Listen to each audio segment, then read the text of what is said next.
Hello, friends of Bill W. and others. You have landed on Sober Speak. On our episode today, we will be talking to Shannon M. And this is going to be a special one for me. I'll explain more of that in just a moment. But my name is John M., and I am an alcoholic. We are glad you are all here, especially newcomers. Newcomers, that is, to both recovery and newcomers to this podcast. This is a show about recovery centered around the 12 steps of Alcoholics Anonymous. Our aim is to be informative and hopefully have a little bit of fun at the same time. Consider Sober Speak, if you will, your meeting between meetings. If you're enjoying the podcast, please reach out to us and let us know what you think at feedback@soberspeak.com. We would love to hear from you. Please remember, we do not speak for any 12-step community. We represent only ourselves. We are here to share our experience, strength, and hope with those who wish to come along for the ride. Take what you want and leave the rest at the curb. But that's enough of that. Let's go ahead and dive into this episode. And everybody, I am pleased to welcome Miss Shannon M. Hello, Shannon. Hello. That beautiful voice I get to wake up to every day. And by that I mean this is going to be a little bit of a special recording for me. Shannon M. is my spouse, my wife. And she has agreed to sit down with me here at the Sober Speak microphone and share her experience. In fact, she is, I guess, what do we call it? Is it called a double winner? Is that correct? That is correct. I'm wondering what I'm called now because it's like I'm a triple winner now. Well, go ahead and explain that. What do you mean? Well, so I've been sober since July 24th of 94, so I am an alcoholic. I grew up in a family of alcoholics and obviously married an alcoholic. You married an alcoholic? That's kind of a mistake. So growing up in that family, just with my story, I was in Al-Anon and then moved on to Al-Anon as well. So I'm a member of Al-Anon and a member of AA. And then I also, as just recently, began the program of Overeaters Anonymous. And so now I work that program as well. Well, you'd kind of be a quadruple winner there, it sounds like, because you have Al-Anon, you have Al-Anon, kind of sort of the same thing. That's the same thing, yes. Okay. It's just an age difference. And you have OA, right? Right. Okay. So far. So far. Maybe more to come. You're Sorry. making more A's. Oh, no. Please, no more A's. All right. Well, all right. So let's. Some of the questions I'm going to ask you, actually, I will know the answers to, but I still want to hear them on Sober Speak, and I want all the other folks out there in the land, in the other countries, to be familiar with. And what was your first experience? What are your first memories of your experience with recovery? Just recovery in general? Yeah, just in general. Okay, so growing up, my oldest sister went to treatment. And so they have a family week during treatment. And we all went to Arizona to do the family week. I was about 9 or 10 years old, maybe younger than that, 8 years old, I'm not sure. Mm-hmm. And so during that week... So she was in treatment. Treatment, yeah, in Arizona. For alcohol and drug addiction, yes, that sort of thing? Okay. Exactly. And they have family week, and then they ask you to come, or not you personally. Right, our family. Or the families, right. Okay. There are lots of us. So where were you living at the time? I think we stayed in a hotel. No, I mean... Oh. Where Sorry. No, what part of the country were you living in at the time? We were in Corpus Christi, Texas. All right.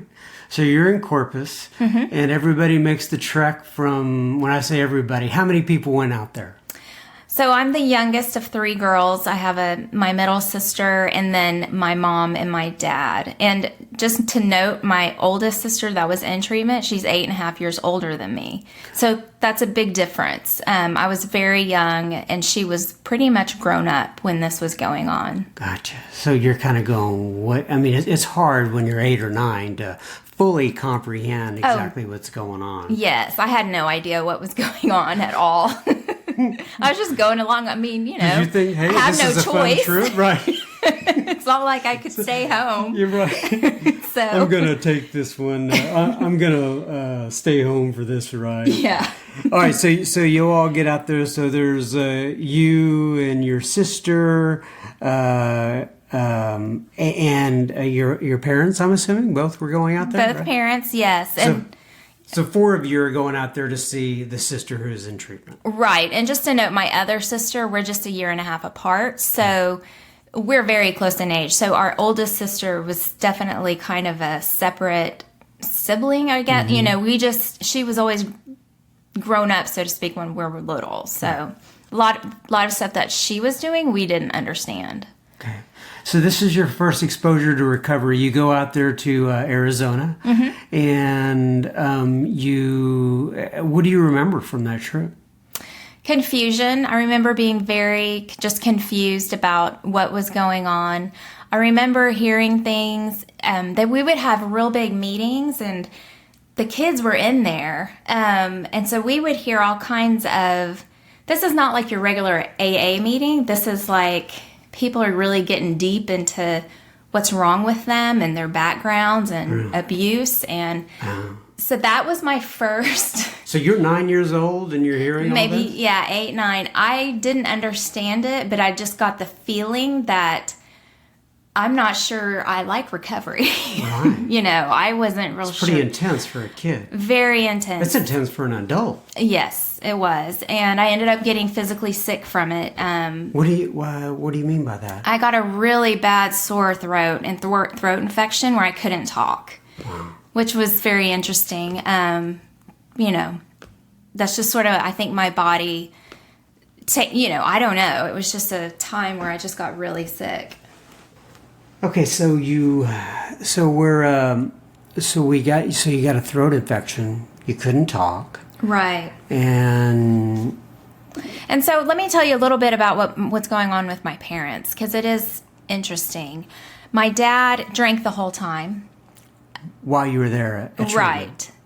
So we are at this, really nice treatment center in Arizona. My sister is there for alcohol, drug addiction, and they tell the parents not to drink this week. It's really about their daughter or son, and really to be available for them for recovery. Well, my dad wasn't even able to do that with his alcoholism. He drank the whole week. So were you aware enough at your age to know that he was not supposed to be drinking this week? I don't remember it. Okay. I know that from... But you know he was. Though. Yes, I found out later that he was. Gotcha. Was your mother able to abstain that week? Do you have any recollection of that? She was, yes. Okay. All right, so your dad. So we know, obviously, your sister has at that time has some issues with alcohol and drug addiction. Obviously, your father does. He can't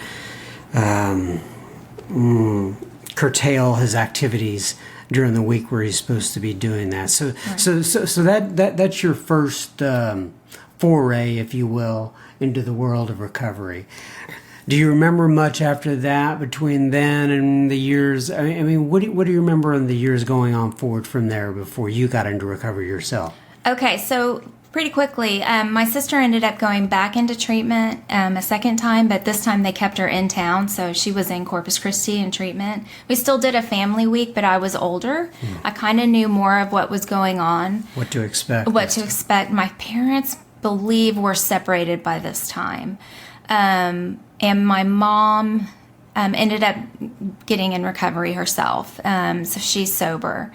And hold on. So was that during this time? Do you remember? Really don't know. Okay. It's kind of her story, right. And I don't know the timetable on her okay. Because I don't know the years when everything happened. I understand. I know when she got sober, but I don't know the years and how it correlates. How old were you when you were going back to treatment for your sister for the second time? I was in 6th grade by then. Okay.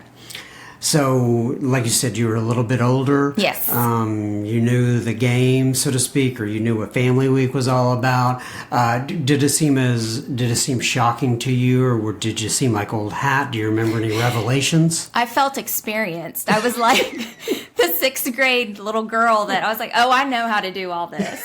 I already know how to do this. And while we're talking, it's kind of funny. What I remember about Arizona are dark rooms, like sitting in these dark rooms. Everything was really like the lights weren't on or something. And then in Corpus, this facility there had big windows and it was really light and airy. And I remember just feeling so much better about it. So I would say my mom was sober by this time. Okay. Yeah. All right. Okay. So you you went through this experience with your sister for the second time. So now take me a little bit further. Tell me about you and Yes. your recovery, if you will. Like, in other words, were you drinking when you were younger? When did you finally get into a meeting for yourself, if you will? So just real quick too, so we have this treatment and go into Family Week in 6th grade, and by 7th grade I was drinking. I knew not to drink. I knew it was terrible for me. I thought it was evil even. I didn't want anything to do with it. I was at my dad's house and I decided to pick up the vodka because I knew vodka didn't smell and he wouldn't be able Of course. to smell it on me. I think other people have spoken about the non-smelling vodka on Sober Speak. Yes.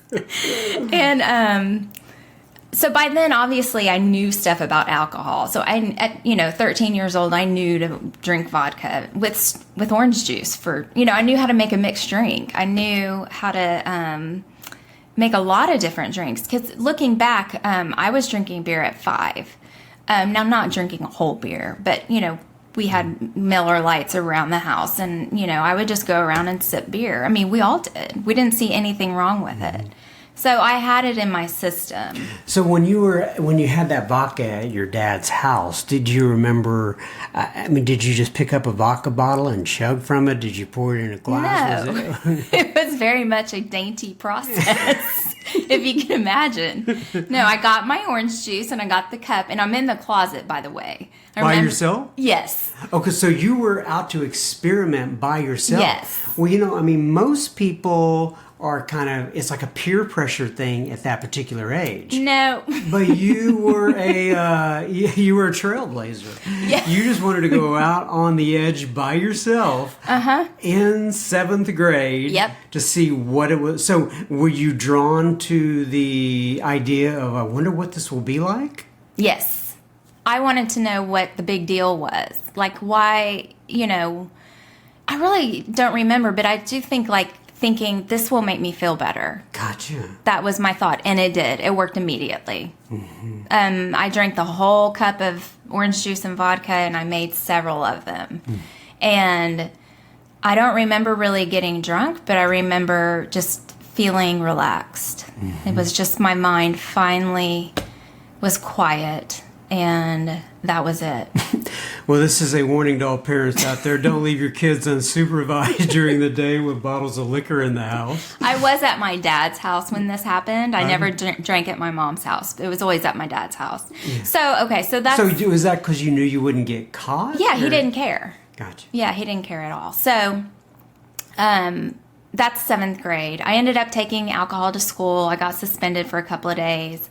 How did they find it? Do you remember? I wrote a note in Texas history, and they picked up the note. And for some reason, to my friend, I was making the appointment of when we were going to meet in the girls' bathroom to drink our alcohol. Oh. And my teacher picked up the note, so I got caught. Oh, and it was in your purse or something like that? Or do you remember what? Yeah, no, I was passing it in class. Yeah, so that you were passing, but with the the alcohol was with my friend. It wasn't with me, so she got suspended even longer, which is, I look back on it, I feel really bad about it. But oh well. At the time, I was like, whew.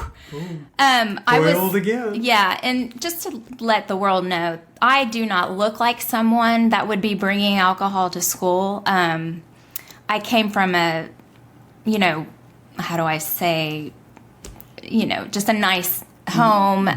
We lived in the upper class neighborhood and where I lived. like the money kind of thing, you know.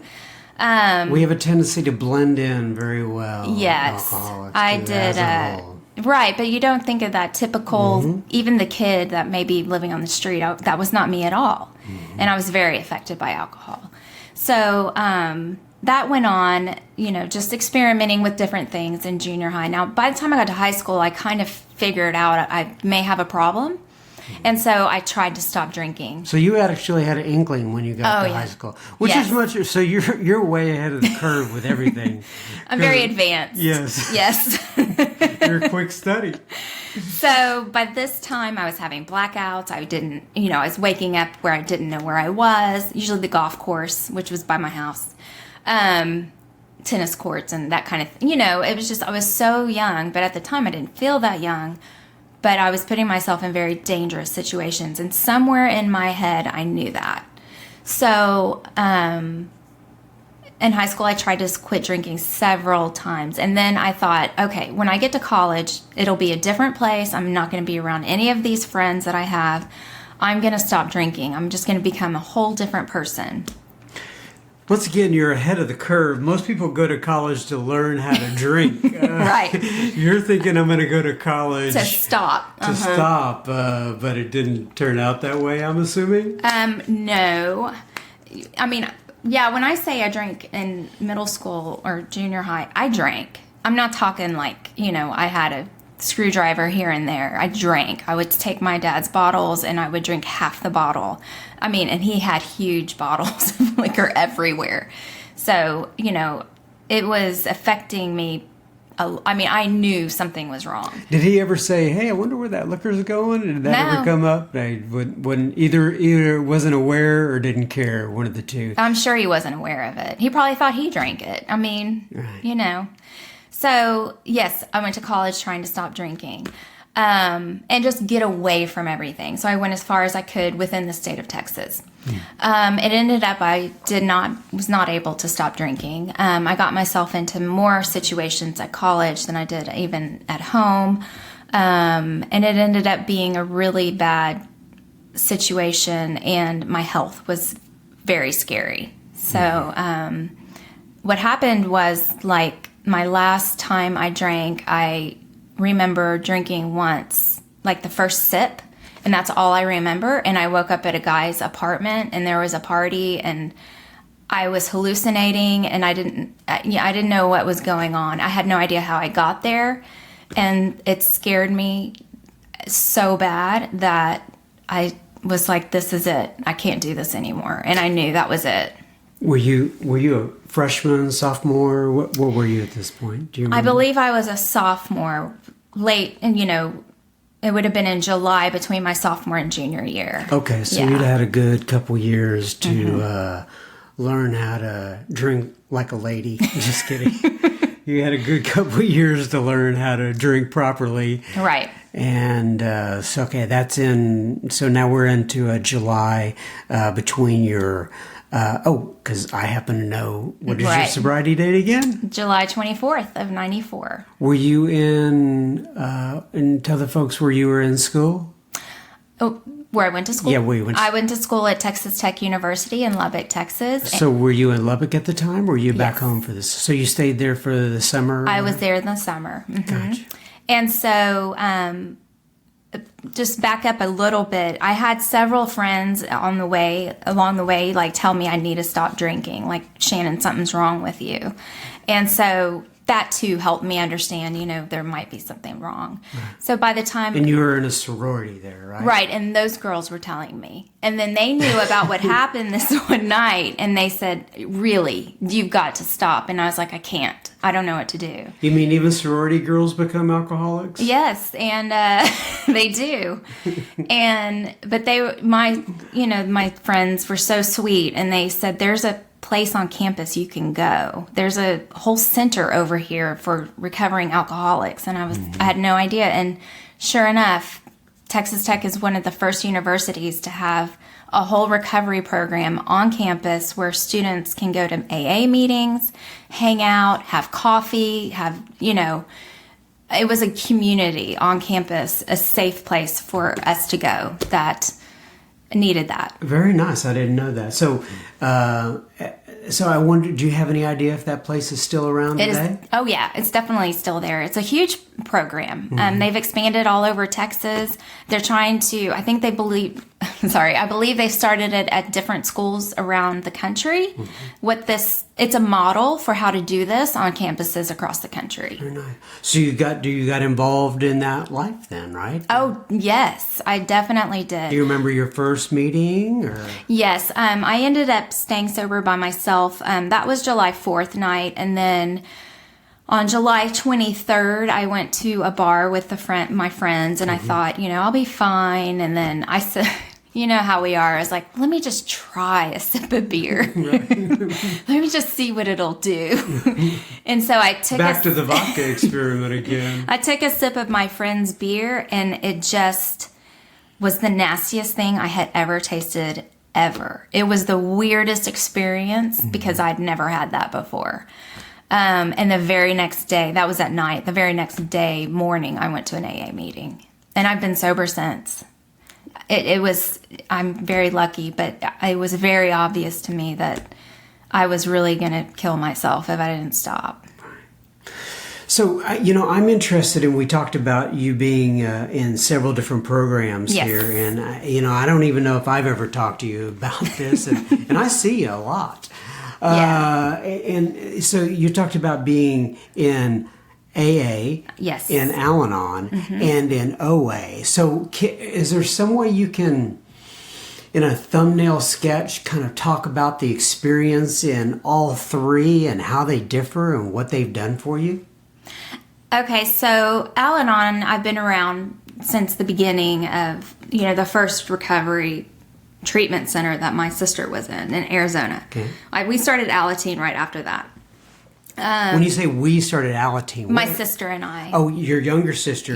My oldest sister. Right. Sister, yeah. Your older sister, but not the one who was in treatment. Right. I think it was it was the one in Corpus Christi because we were too young to do it then. But by the time in 7th grade, we were old enough to do Al-Anon. Okay, so you were going to Al-Anon when you came back to Corpus Christi then? Correct, and when I was drinking. In fact, there were several kids that we were all friends. We were all drinking. Oh, I'm sure. Yeah. If our kids want to go to Al-Anon, we got to be real careful, right? Right. All right, so that's the Al-Anon. I got sober, obviously, in college. Knew that was a problem. And then just 2 years ago did I finally realize and open my eyes that I have a problem with eating. And it's not so much the eating part, it's the mental part for me. The mental obsession, with what I look like, what my weight is. It's really took over my life the past 10 years, I'd say. Okay, so talk about that. When you say took over your life, can you explain a little bit of that for us? It's a disorder kind of thing. Do you remember having that ever since you were, little bitty, or did it happen at a particular time? Yes. My father was very loud about my weight and what how much I weighed. What do you mean by he was loud about it? He told everyone. I mean, it was just, he would say it in front of his friends. We would be at a dinner table. We always went out with friends and, because my parents partied. And he would talk about it at the table. And then, we just had a lot of talk in my family about what I was eating and what I looked like and how much I weighed. Wow. So I grew up with that. The drinking took that away. And was that from very young, or did that happen when you became in your 20s, or it was pretty much the whole time? Yeah. I remember it when I was 4. So yeah. It was definitely there when I was 4. That was more about you got to eat this, I was a picky eater, in that some foods just grossed me out and still do to this day, and they would try to make me eat those things. Yeah. And so that put, it was just not a good start. Right. In life, regarding food. So. Right. So, go ahead. Well, I was going to say, when you said it took over your life there for those 10 years, I don't know if you're able to dive into that a little bit further, because I think a lot of people can relate to that. Oh, I do too. As an adult, I was still thinking about it all the time. When you say it, does that mean are you thinking about how much I weigh? And if I could get to this weight, then I would be much happier. Everything would be okay. And would you get to that weight? Never. No, and there's a funny story about that, because now I'm at that weight, which is funny. I mean, after recovery and just kind of letting it go, it's, now I'm at that weight. But your thought is if I ever get to this weight, I will be okay. Yes. I'll be free. Yes. And people will think differently of me. Right. I'll think differently of myself. Right. But more self-esteem. I will feel better about myself. I'll be more confident. I'll have more courage. I'll, be a superstar. I mean, it's just, or even just normal. I mean, it was just in my head somehow. It sounds crazy looking back, but I know, millions of women go through this. And just looking at magazines and, movies and TV, it's just we get it in our heads that we need to be a certain way. So what I struggled with when, technology works for us and it works against us. They started making websites where you could track calories. So I did that obsessively. Uh-huh. I did it for years, and, that's what really took off. I would eat stuff and then exercise it off. Exercise a lot and just struggling. And at the same time, I've got a daughter who I'm supposed to be a model for. And that's very, that's something I never wanted to have. I remember getting sober thinking I never want to have my kids see me drunk, ever. And then I had to eat, I had this eating thing, which I wasn't really aware of until, like I said, a couple of years ago. Okay. Just real quick. I just want to put this out here real quick. We'll be continuing our conversation with Shannon M. in just a moment, but just a friendly reminder that you are listening to Sober Speak. You can find us on the World Wide Web at soberspeak.com. There you will find many other episodes which you can listen to for free. You can also find the donate button on that website, and if you're moved to donate, you can do such. And not any big deal at all, but I just need to put that out there. Please keep in mind this podcast is funded by you, the listener. Sober Speak is self-supporting through our own contributions. We are not allied with any sect, denomination, politics, organization, or institution. We do not wish to engage in any controversy, neither endorse nor oppose any causes. Now, back to our conversation with Shannon M. Okay, so how did you find the program of OA, and how did you know about it, and how did you start participating in it? Well, about 5 years earlier, I approached one of my friends in AA and asked her how she did it. I remember seeing how she did what? So okay. I remember seeing her at a conference, and I was eating like a burger and fries, and I said, "Why aren't you eating that? Why aren't you eating this?" And she said, "I can't. That triggers me." And I didn't ask any more questions. I just went, okay. That's kind of, you would normally want to ask more questions about that. I didn't want to hear anything about it. I knew exactly what it was. So I reached out to her. That was in 2000 or so when we had that conversation. I reached out to her in 2012, 13, and asked her what she did and how did she get free of that obsession. And she sent me a picture of the AA Big Book. And I thought, this is not really at all what I was thinking. I was thinking it would be some book that had, told you what to eat and when you eat and how many calories. How to count calories. Yeah. I mean, really, I thought that. So when she sent me the big book, I was very confused. And she said, she told me about OA, and I just was not ready. And then I got ready. I don't even remember what sent me to OA. I don't think there's a particular instance that happened. It was just, I just felt something just clicked in my head, and I felt like this could work for me. And so I went to OA. Gotcha. So I've done some interviews with a couple of Al-Anon members lately. And there's some differences between AA and Al-Anon and such. So, what are the differences, if you will, between OA and AA? And then again, what are some of the similar? And I will say, Spencer, who I think you've heard his podcast, right? Yes. Said on when we were talking that, and I think he has something here that, by the way, Spencer from the Recovery Show, who I interviewed recently, he said that once you get past that first step and you name that whatever it is, alcohol, other people, food, whatever the case may be, then the steps are pretty much exactly the same. So I guess that's one of the similarities, but can you talk about what you see as some of the similarities within OA and AA and some of the differences? Sure. In OA, there are several rules of thought about how the steps should be worked. There's several rules of thought? Like, yes, some people think, several different theories about Yes. how it should or should not be worked, right? Right. So Gotcha. OA doesn't follow the big book as closely as AA does, if that makes any sense. They have their own 12-step workbook, but Al-Anon has the 12-step workbook also. So there's just some things that there are some differences, but the similarities, I found a sponsor that worked the 12 steps out of the big book. We changed a few things from alcohol to food.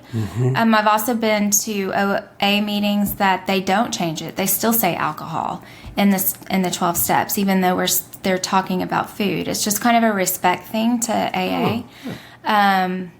So it was exactly like working the steps in AA when I worked the steps in OA. It was wonderful. Okay, so I want to ask you something that is similar to what I asked Spencer with Al-Anon, and that is, in Alcoholics Anonymous, basically we know that this is your sobriety date, and it's very easy to measure, so to speak, because either you've been drinking or you had. Now there's a whole idea of emotional sobriety and all that sort of stuff, but if you talk about just being sober and not drinking alcohol, you can pretty much measure that day and time. In OA, is there a such thing as a slip, and what's your date that you claim, or are there dates, and how do you work all that? So you have to you have to eat to live, right. Correct? So you can't take all food away, like alcohol. So there are different ways that people do it. There is an OA food plan, and some people follow that. And if they don't follow their food plan, then they slip, and that's how they, have their dates and that kind of thing. I am of the, and then there's a lot of people like me who work the steps, and we're just doing the best that we can. Some people have a food log and really follow it. Even like Weight Watchers or something like that, they end up doing that to work. If you tell me I can't do something, I'm going to do it. And not only am I going to do it, I'm going to do it. I'm going to way overdo it. You're going to double down. Oh, yeah. So I can't have any perimeters around what I can and cannot eat. Did you say perimeters? Yes. I think you mean parameters. John. That's okay. Should we go there? My wife has this tendency, we call them butchered cliches. Like the other day, you said that's through. What'd you say? You combined through the roof, and what did you remember? What you said? I'm not saying. All right. It's embarrassing. Yes, she has a tendency to take two different things and collide them together into one saying. But nonetheless, all right. So you have these perimeters that you're putting around your. Well, some people do. I don't. Yeah. My recovery in OA is more about working the steps and making sure, or trying to check myself out. Am I obsessing about calories? Am I obsessing about a certain food? Am I eating? Am I hiding what I'm eating? Am I, going out to the grocery store to replace food that I've already eaten? Those are the kind of things that it's a lot of actions that I do. it's still, it's up to a person in OA if they want to change their date or not. So it's very, it's different. It's different than AA. It's very different. And just so the listeners know, I mean, I'm listening to all this, and I'm learning things along with you, and it's interesting. I just asked Shannon if she would. We were sitting here. I was doing some work on the podcast, getting some things ready, and I just looked over at her and I said, "Hey, you want to record a session right now?" And she was like, "Well, you give everybody else 3 or 4 weeks before they come on this thing." I said, "Yeah, I don't know if that's necessarily good. I mean, you don't want to have to think about it a lot." But my whole point being is that I had no idea OA was even going to come up. And here we are spending a good portion of the podcast. That's why I like doing these things. It's what do you call it? Spontaneous. And I never know exactly where we're going to go on these things, and that's why I so much love the conversation. So, all right, so how do we cover you getting sober in AA up till now in, a short period of time? What do you want to talk about during that time? So I do want to go back to college and my first AA meeting. There was just one person there, and my roommate went with me. And this guy named Brian sat and talked to me and just really helped me out, and then met me at meetings, and I got to know all the young people there, and I got sober. That was just a very big turning point. Was it tougher? I know you're not, and I know this about you, that you're not very, you don't like crowds, right? You don't like people, you're... Well, I like people. Well, no. You don't. I apologize. I said that the wrong way. You like people. You don't like being around big groups of people. Correct. It drains you. Right? Yes. And so, was it difficult at that time being around, a lot of people? And how big were those meetings? I mean, do you remember much about them? They were just. No, it's like 15 kids. Back then, I wasn't as bad about that. I mean, I got my desire chip in front of 75 people. I mean, and went up there and talked. He laughs because that would pretty much give me a heart attack today. Yeah. But when I was young, I would have done anything to get sober. I would have done anything. It didn't matter to me. And that's what I had to do, or I felt moved to do. Mm-hmm. And then I went to meetings and was it trailers. Like a speaker meeting, 75 people? No, it was like this meeting. Oh, how do I explain it? The kids that are taking the substance abuse classes, there is a meeting that you have to go to, okay? And so it's not even like a room full of alcoholics. Oh, really? It's a room full of college kids. Really? So you're kind of like a lab rat they were watching. No. There were other kids. I know, but they're not all alcoholics, right?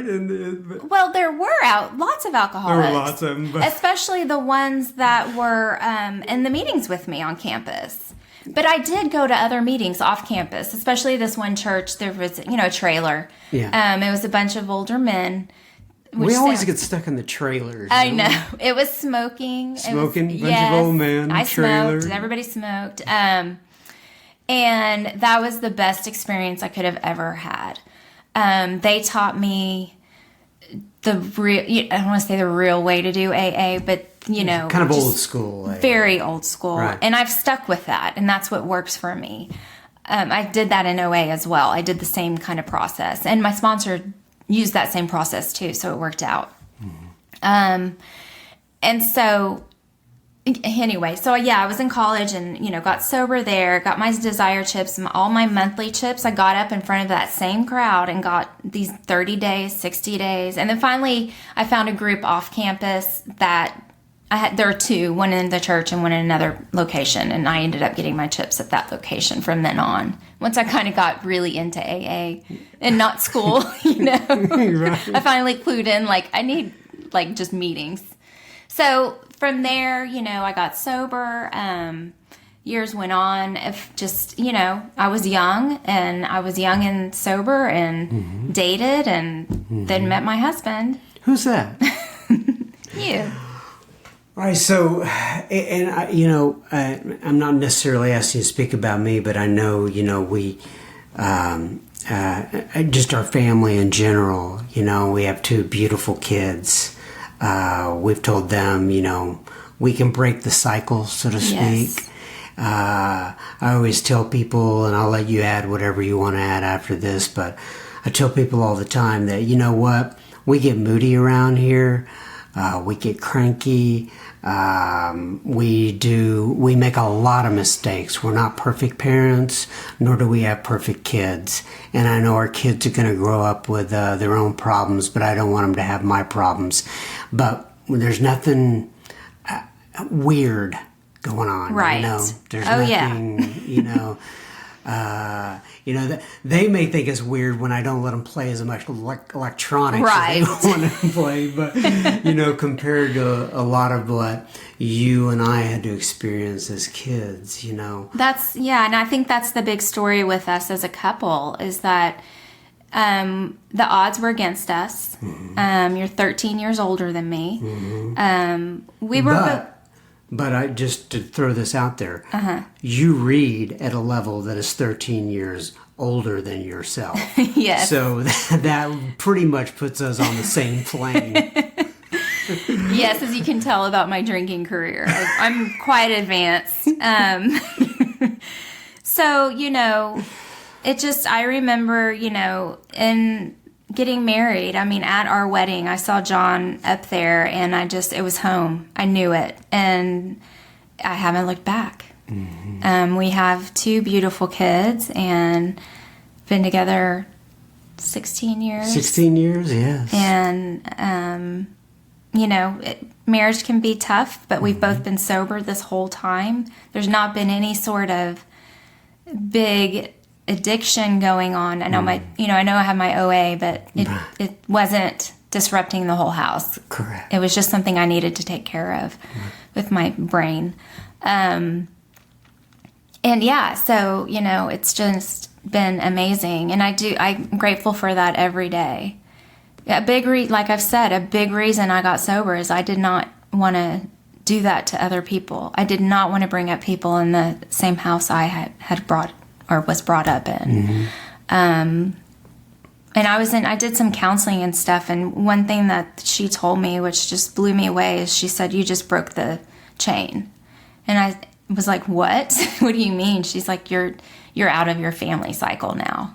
I had done some work, and she was right. I didn't believe her at the time. Speaking of counseling, when I met Shannon, I told her that I was really not interested in getting married. We'd been dating for about a year. And she said, well, I'm interested in having a family, at least one child. So if you're going to stay with me, we're going to get married and you're going to have a child. If not, God bless you. It's been really nice. And I was like, whoa. Why do you got to mess up a good thing here? Come on, give me a break. And so we ended up going to counseling. Yes. And through the counseling, I said, you know what, I do. I want to say with Shannon and I will agree to at least one child. We ended up having two, and I can't imagine life without either one of them. And when we had our first child, I do remember saying, why did I wait so long? Mm-hmm. This is absolutely fantastic. And so, God's been real good to me. He let hardly anything work out the way I had it planned. Yes. And so it's been a good ride. So, all right, my dear. Well, time has flown. Yeah, it has. Maybe we'll get back together at some other point and have another conversation. Anything else you want? So, if you're thinking about newcomers out there who may be listening to this, right, and they may be struggling getting sober themselves. And maybe people that they think they don't have a chance with a family or to put a family together and those sorts of things. What kind of thoughts would you like to put out there? Anything that comes to mind? The first thing that comes to mind is not to compare your insides to other people's outsides. I don't know why that's coming to my mind, but that's what came to my mind. That was a big one for me. I had all this pain inside, and I looked around me even in AA meetings, and I thought, nobody understands the pain that I'm in, that nobody gets this. And what I found out slowly over time is that everybody has pain.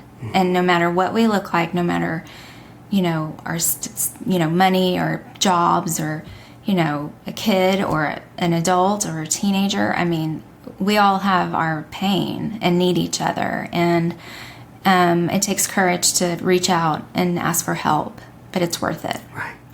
And I'll put it this way, and that is, I would say all of us, every single one of us, at some point are saying, or looking out at others and saying, if only they knew, Yeah. right? Right. If only they knew what was going on inside me. Maybe they wouldn't want to be near me. Maybe they wouldn't like me. But we all have that. Yeah, we really, really all have that. I can't express that enough because, we do that. And we're in pain, and then we don't ask for help because we think, nobody's going to like me. Nobody's understanding me. But in most of the time, especially in AA, you're going to find that these people had that. They understand. They were there. And they can help you. That's right. Mm-hmm. So the message is, if you're out there and you're listening to this and you need help, ask for help. Ask for it. It's available. Yes. And there are bukus of people that are willing to help. You just got to be willing to stick your hand out there. Mm-hmm.